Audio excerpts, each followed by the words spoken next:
agreed to film intimate scenes with my director friend. My husband saw everything online. Some choices are so small and insignificant, they don't even feel like choices at the time. Not serious ones anyway. And then one day you wake up and realize you've destroyed your marriage with your own hands. The fight began, like most of them, with her. She was his childhood best friend. They'd grown up on the same street, gone to the same schools, and had all their firsts together before I was ever even in the picture.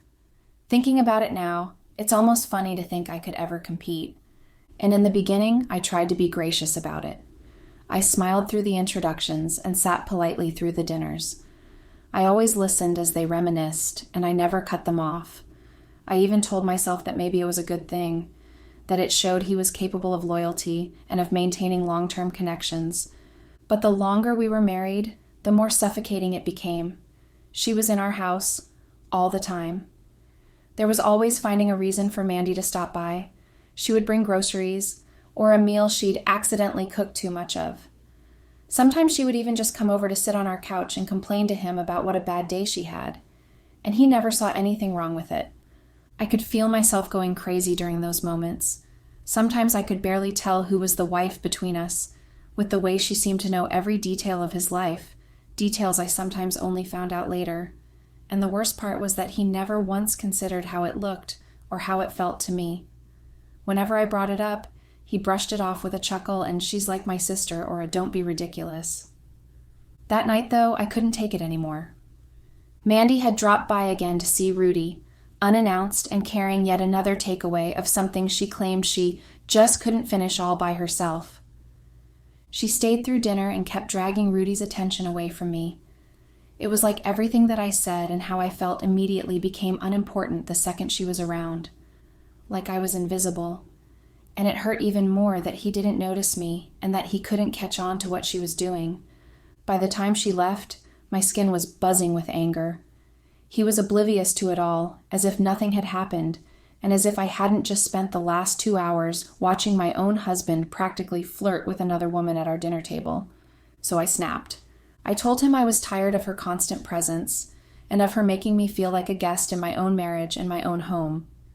I let him know that it just wasn't normal for a married man to be so entangled with another woman, childhood friend or not. I remember yelling even though I really didn't mean to. It was just that I had years of pent-up frustration spilling out all at once. And of course, since Mandy can do no wrong, he looked at me like I was crazy and like I was accusing him of an affair, when in his mind, nothing could have been further from the truth. He said I was jealous that he had such a great friend. He also said I was being insecure and needy, and that I should be grateful to have someone who cared about him so much and who checked up on him when I couldn't. And maybe he was right in some way. Maybe it was insecurity. But who wouldn't feel insecure? How could I even feel any kind of security with him when Mandy was constantly doing all she could to steal him right from under me? And maybe it was jealousy too. They were constantly paired up and buddy-buddy while I was left alone. But what he didn't understand was how suffocating it felt to watch him light up at the sight of her while I barely got a decent smile most days. I wasn't asking him to cut her off completely or anything. I just wanted boundaries and some acknowledgement that my feelings mattered too. But instead, he dismissed me, and he acted like I was blowing the whole thing out of proportion. It hurt like crazy. The fight dragged on for like 30 minutes. We kept going back and forth, and at some point shit was said. Most of it awful, but some of it true. At some point, though, he just walked out of the room, muttering something about how I needed to drop it, and left me alone, like he was done with me. If I thought things between us were bad up until that point, they got so much worse after the fight. It felt Rudy started going out of his way to avoid me, like my punishment for accusing him of ignoring me was to do it on purpose now.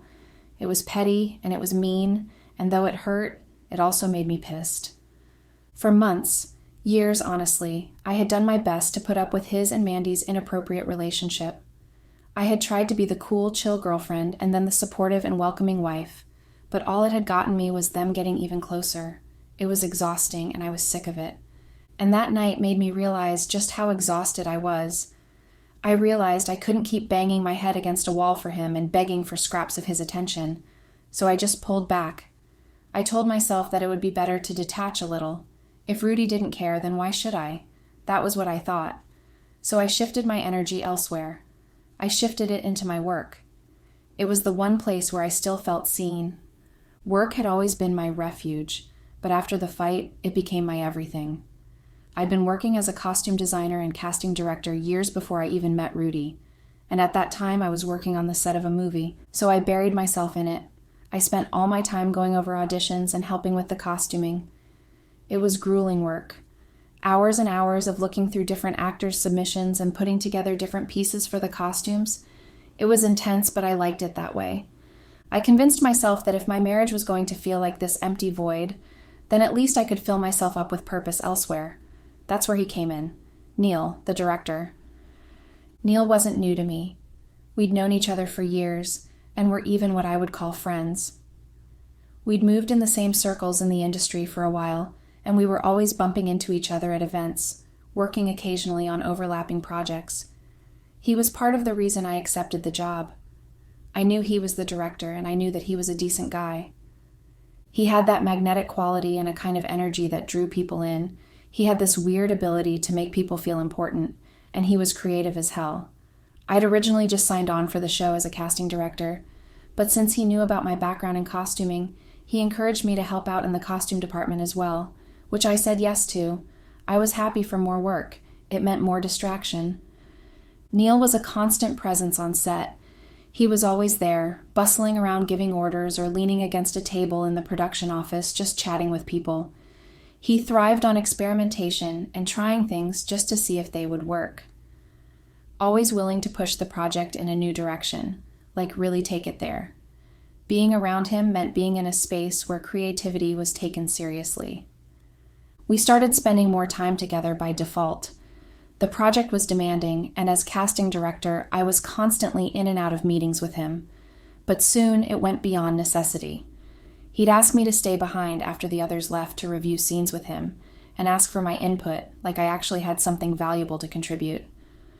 Sometimes he'd even stop by my office to check in and end up staying a bit while we talked about what could use improvement or going over changes in the script. It was during one of those late evenings that he found me scribbling in my notebook. Writing had always been my private escape and something I'd done since I was a teenager. It wasn't something I talked about, not even with Rudy. Especially not with Rudy. He just wouldn't get it. But Neil noticed. He slipped so quietly I didn't hear him and leaned over my desk before I covered my notebook. Then he asked what it was. I was frozen after that. It was a part of myself that I just didn't like sharing. So I muttered something about me just making notes on design choices, but he wasn't convinced. He reached over, gently tugged the notebook toward him, and before I could stop him, he was reading. It wasn't polished, it barely even coherent, just bits of dialogue and description.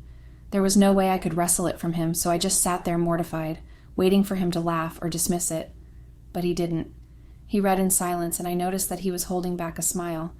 And when he looked up, there was no mockery in his expression, just curiosity. "You're a writer," he said it like was the most obvious thing in the world.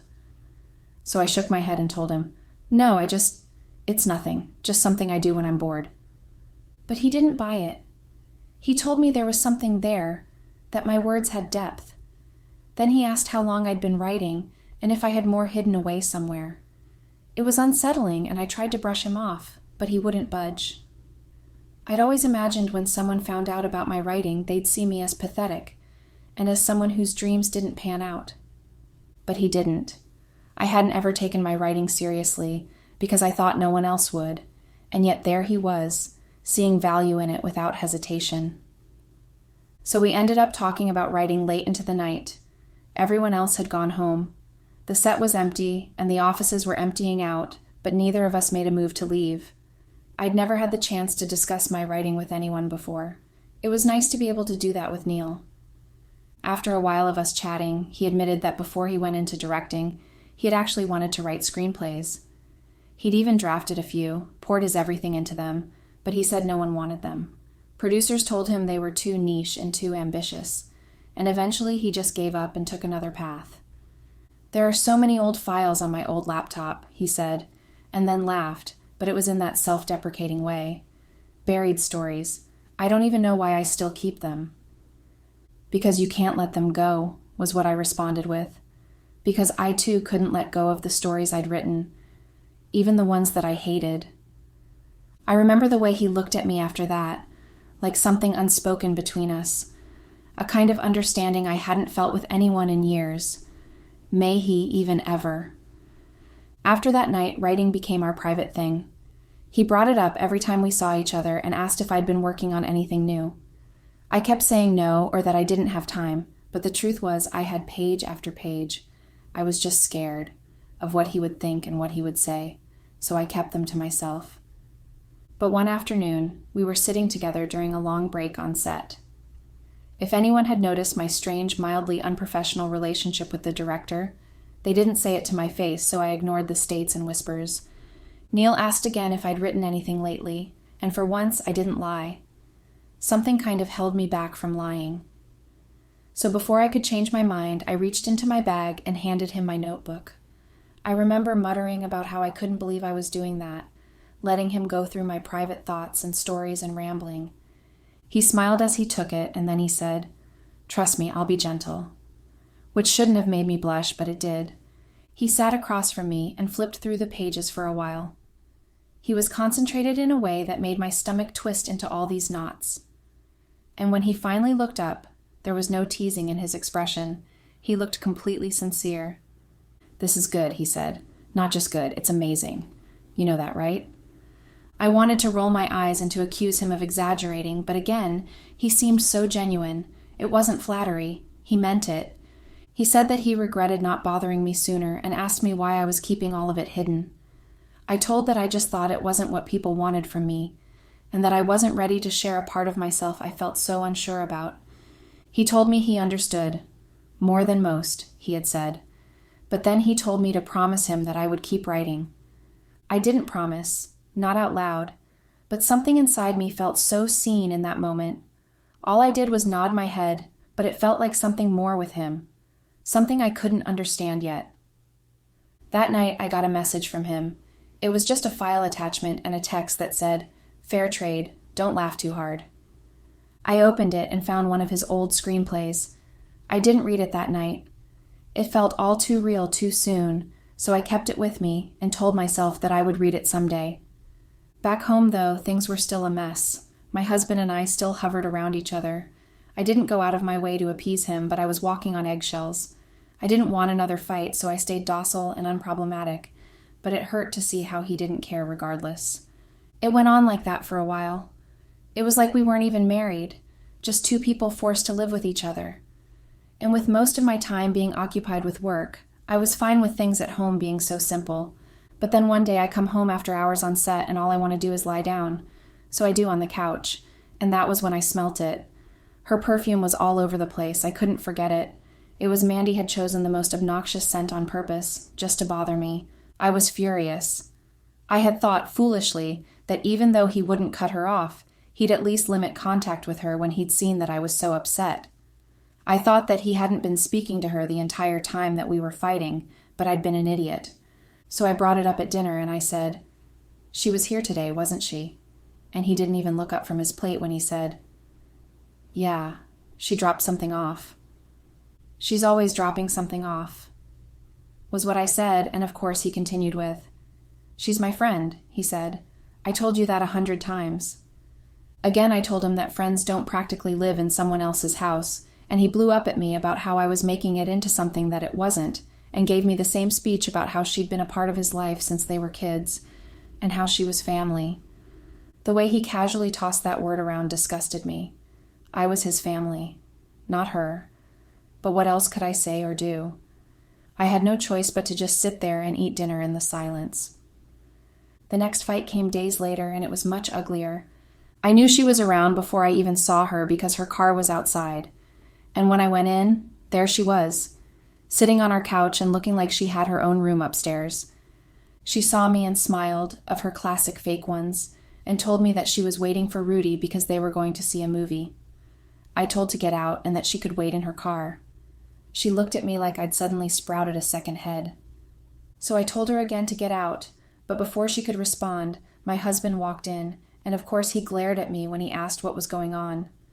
I told him that I was sick of seeing her in my house, on my furniture, everywhere. I said that I was tired of her presence, and that I wasn't sure when our home became a women's shelter. Rudy practically yelled when he said, "Don't talk to her like that." And I said, "Oh, I'm sorry. Should I thank her for trying to step into my role while I'm gone?" And of course he rushed to defend her. "That's not what this is," he yelled. "You're twisting everything into some jealous fantasy." Fantasy? I laughed, but it was bitter. Because God forbid I want to feel like my home isn't being run by another woman. And he didn't answer right away. He just stood there with his jaw clenched, still glaring. And then finally he said, "You're exhausting." Right in front of her. And then he left with her. I couldn't sleep in our bedroom that night, not after what he had said. The way he'd stood up for her and had chosen her over me. It made me feel horrible. So I holed up in the guest bedroom and I cried like crazy. After that, I was scrolling on my phone, trying to find a way to distract myself when I remembered the screenplay. It had been a week and a few days since he'd sent it to me, and I still hadn't read it. So I did, and I completely sank into the story. It pulled me in. Some parts were rough and unpolished, but the story was incredible.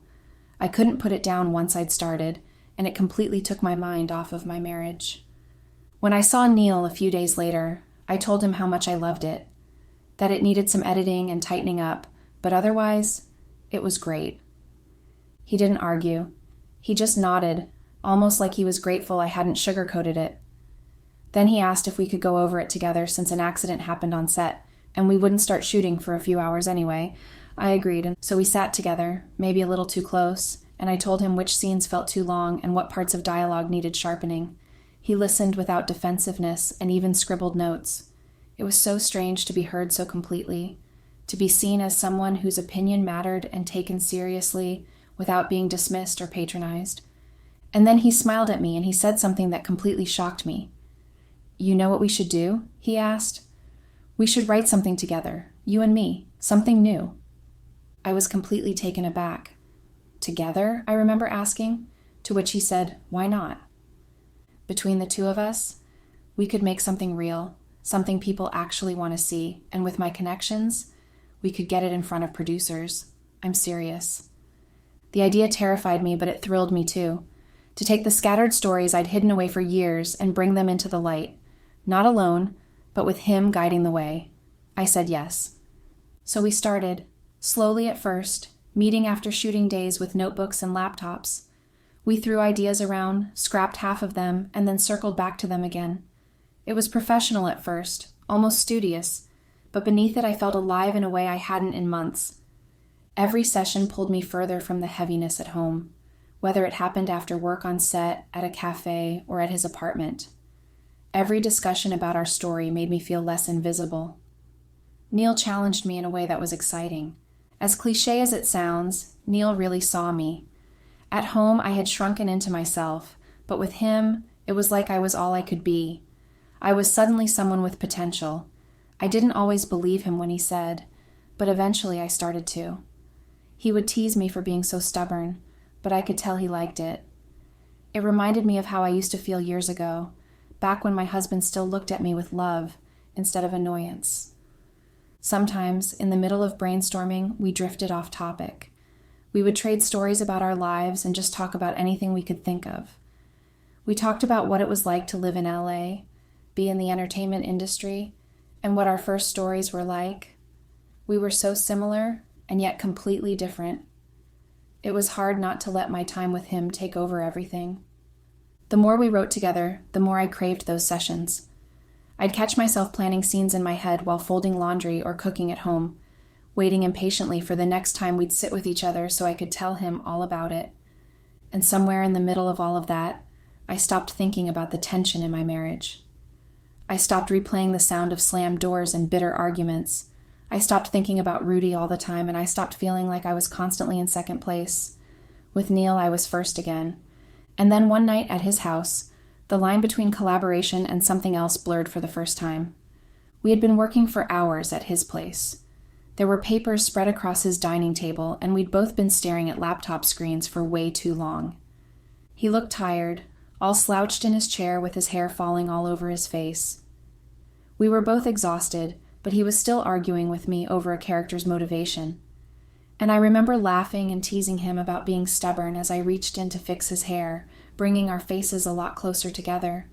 It wasn't calculated. Neither of us planned it. But suddenly there was silence, and this shift, and I was suddenly very aware of the warmth between us and his lips. For a moment, I thought he'd pull back and laugh it off, but instead he leaned in. The kiss was hesitant at first.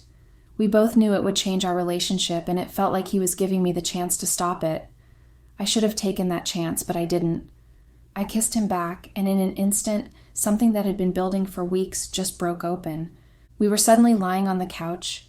My hands were in his hair, and his were all over me. I slept with him, and honestly, it was great. I should have thought of my husband then or the next day when I woke up in his sheets, but I didn't, and the truth was, I didn't want to. Not really. I thought about how it felt to be wanted again and to be touched like I mattered. Neil put me first in every way, and I should have known from the way he held me, the way he gripped my hips, that night was the beginning. We didn't set rules and we didn't even talk about it directly, but a pattern began. We still wanted to write the screenplay, so sometimes we'd spend half the evening bent over pages until we were exhausted and then fall into each other like we were starving. Other nights we barely touched our pages, we just spent them getting lost in each other. It wasn't all sex, though. That was what made it worse. He listened to me. He really saw me, in a way that Rudy never had. I should have felt guilty, and I did, in little bits and pieces, but more often than not, I felt alive. Weeks passed like that, with me balancing something dangerous and all-consuming with Neil, while the distance grew wider with Rudy at home. We fought less, but only because we spoke less. I barely thought about him when I was with Neil, and when I did think about what I was doing, about the betrayal of it all, I reminded myself of his friend. He was just as bad as me. What he was doing with Mandy was emotional cheating. She'd practically taken over my place. I wouldn't have been surprised if I had gone home one day and found her in my clothes, cooking dinner for him. He had all but replaced me with her, and it hurt more than I could put into words. And that anger, that wound, made it easier to justify what I was doing. Then came the night we tried to write a sex scene in the story. We'd both written one before, but were finding it difficult to write that one. The scene wasn't some gratuitous thing. It was supposed to reflect how much the two characters loved each other. And I think maybe we both felt a bit disconnected from that. Or I know I did after everything that had happened with Rudy. So there we sat. It was late, later than usual, and we'd been circling the same 2 pages for hours. We were just unable to find the right words. Every line felt stiff, either too clinical or too melodramatic. I just couldn't think of something real to write, something raw. He leaned back finally and said the problem was that it didn't feel real or intimate. And I laughed because I felt frustrated. I asked him, well, how exactly are we supposed to fix that? He looked at me for what felt like a long time, like really looked at me, and then he smiled and said, we could make it real. I thought he was joking, so I rolled my eyes and made some sarcastic comment, but he didn't laugh. He leaned forward and cupped my cheek. I mean it. We could try it, like act it out, record it even, then watch it back, use it to guide the scene. Like I said before, Neil was a risk taker, and he was always thinking out of the box, always looking for ways to elevate something, even if it was in a way that other people found controversial or unsettling, and that was fine when it came to his movies, but with sex, that was a whole different thing. My whole body went cold. I'd never filmed myself like that before, or even thought about it. The idea felt reckless and irreversible, something that couldn't be undone. But then there was a lot of what we had done that couldn't be undone. My first instinct was to say no, to tell him it was insane, and I almost did. But then, in an instant, my mind betrayed me. I pictured Rudy's face and the contempt he seemed to always have for me. I remembered all the times he'd chosen Mandy while trying to make me think that I was the one who was overreacting. I pictured the way her shadow had taken over every inch of my house and how I felt it trying to push me out each time I was home. And then I felt angry. I felt so furious that the wrongness of what I was doing suddenly didn't feel like enough to stop me. Anger wasn't the right emotion for the scene or the characters, but it made me feel passionate all the same. I wanted to punish Rudy, even if he would never know the truth. So I started to rationalize it. The video would be just for us, and we were already having sex anyway, so what was the big deal? When I looked back at Neil again, he was still watching me, waiting for my response. So I gave it to him. I told him yes. I told him I'd do it. It would all be for the story anyway, us pretending to be in love and having sex in that mindset. So it was fine. I could handle it. He kissed me then, and instantly I knew there was no going back. We had sex and recorded it. And with that, the affair wasn't just sex anymore. It became something that was actually dangerous. We'd done something that was a whole different level of risky. Surprisingly, the filming did help. When we sat down again to write, we watched the video and used it to guide our words. They flowed differently after that. The sex scene clicked into place and felt like exactly what we'd been looking for the characters. He made some joke about method writing, and I remember laughing, but I was distracted. Watching the video brought me back to reality a bit, like I'd been splashed with ice water. Deep down, I knew we had crossed into territory neither of us could map our way out of, and this weird pit settled in my stomach like something terrible was coming. I wouldn't know how right I was until a few weeks later. The time passed like usual, and I even forgot about the scenes we'd filmed. I was still writing and sleeping with Neil every other day after work, while Rudy and I circled each other like wary sharks around the house. We spoke less and less. It wasn't even fighting anymore, just silence. And Neil continued to fill the void that was created from it. It was almost easy to pretend nothing would ever shatter and it would all somehow be fine in the end. Until the phone call. I was at my sister's place, half listening to her complain about work while flipping through channels, bored out of my mind. I was thinking about how much I wanted to be with Neil and continue writing with him.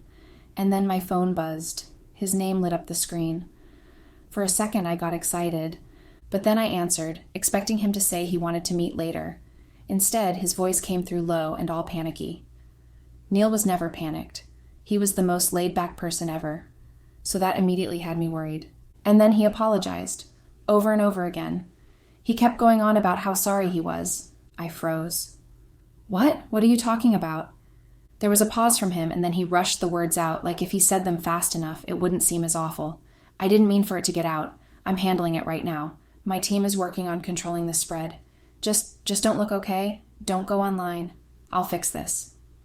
Get out? I remember feeling this terrible tightness in my throat. What are you talking about? What got out? But he didn't answer. He just repeated his apology with his voice cracking this time, and then he said again that I shouldn't go online before he hung up. My sister kept asking if I was okay, but I didn't hear her. I couldn't hear much of anything, as started typing in his name on Google and then mine, trying to figure out what the hell was going on. And eventually I found what I was looking for. There it was, everywhere. There were headlines and thumbnails and still images pulled from the recording. The video that we made, it was out there for everyone to see. Blogs, gossip sites, and even a few mainstream outlets had posted something about it. Most of them were coy. They obviously didn't have more information apart from the video, so they ran stories like, hotshot director's intimate tape surfaces, who's the woman? But the others, the ones with some real weight and the power to get more information, were blunt. They knew my name and who I was, and they weren't shy about splashing it all over their sites. My name, my face, my job, all linked to words I never thought I'd see attached to me. All linked to video I thought would never get out. My stomach dropped so hard I thought I'd be sick right there on her living room. And then the panic came next, and I felt suffocated. Everyone could see it, strangers, colleagues, my sister, if she glanced over my shoulder, and worst of all, my husband. At that, I didn't think. I just grabbed my bag and ran out, muttering something about needing to go. I drove home with shaking hands. All the headlines kept popping up in my mind, and I hoped with everything in me, even though I knew it wasn't possible, Rudy hadn't seen it. And I all but prayed that I could get to him for it, maybe try to explain and spin it in some way. But when I walked in, I knew instantly it was too late. He was at the dining table with his laptop open in front of him. I knew instantly what was on that screen, and it made me want to just curl up on the floor. He didn't look up when I stepped inside. He didn't have to. I could see how upset he was, how furious. It was over. I opened my mouth to speak, to try to say anything, but nothing came, because there was excuse or any lie. There was no clever way to twist my words so I could erase what he had already seen. For the first time in a while, the silence between us was unbearable. It was louder than any fight we'd ever had. And then he finally looked at me. I'll never forget that look. It wasn't just anger. It was something deeper. It was betrayal and disgust, a kind of coldness I didn't even know he was capable of. My voice cracked when I tried to explain that it wasn't what he thought. Not what? His voice was quiet at first, but that didn't help me feel any better. He closed the laptop slowly, like he was holding back the urge to slam it shut. Not you? Not what it looks like? Again, I tried to find the words. I tried to tell him that I could explain, but I kept stumbling. I kept tripping over myself. He laughed at me then. Explain? You're all over the internet. There's nothing to explain. Then he went on about how his wife, the woman that he married, was naked with another man on every blog he could find. I told him that it wasn't supposed to be like that and that the video wasn't supposed to get out. But then I slipped up when I called it a private moment. He started yelling after that. Private? He pushed the laptop aside and stood up, knocking his chair back. You think that matters? You think private makes it better? Then he demanded to know how long it had been going on for and how long I had been lying to him. I stepped forward with my hands out like I could physically calm him, but he moved back. Again, I tried to explain that it didn't mean anything, that we were working on a project, and things just got out of hand, but he cut me off. And he demanded to know how long again. So I told him. I told him that it had been going on for months. That was when he really lost it. He got in my face and started shouting about how much of a hypocrite I was, and about how I had the audacity to give him shit about Mandy while I was fucking someone else for months. I'd even filmed it. Like it wasn't enough that I was sleeping with another man. I'd had to film it all and post it all over the internet. That was what he said. I tried to tell him that it wasn't like that, but he told me that he didn't give a shit what it was like. I had betrayed him. He'd literally watched me do it. I opened my mouth, but nothing came. There was no justification or excuse. The weight of what I'd done filled the room until it was hard to breathe. And then again, he laughed, and he twisted the knife even further by telling me that he wouldn't be there if he'd just listened to Mandy when she'd told him I wasn't good for him when we'd first started dating. Apparently, she'd warned him off me back then and told him that he was too good for someone like me. He shook his head and muttered something about how he should have listened. If he had, then maybe he wouldn't have married me. He stepped closer then and told me that marrying me was a mistake, that I was the biggest mistake of his life and he couldn't wait to leave me. Then he turned and walked past me without another word. The fallout from the video was immediate and merciless. My phone exploded with messages from just about everybody. Some texts were pitying, some curious, but most were just cruel. Online, the video spread faster than I could track. Neil wasn't successful in getting it taken down on time. My name was trending and everyone had an opinion about me. My work life got devastated. I was taken off the movie. Quietly, of course. But Neil kept his job. He was a man and he was too popular to fire. After that, the hits just kept on coming. Meetings were canceled and opportunities just kind of stopped. Producers for projects I had lined up sent their apology emails. I was ruined. Neil kept his distance. I'm guessing it was a condition of them keeping him on the movie. I tried to reach out, but nothing. He was with most of the pages from our work. I couldn't even ask for them back. It would just end up as another thing I'd failed at. I've been living with my sister while the divorce gets finalized, and since I don't have an actual job now, which might be the case for a long time.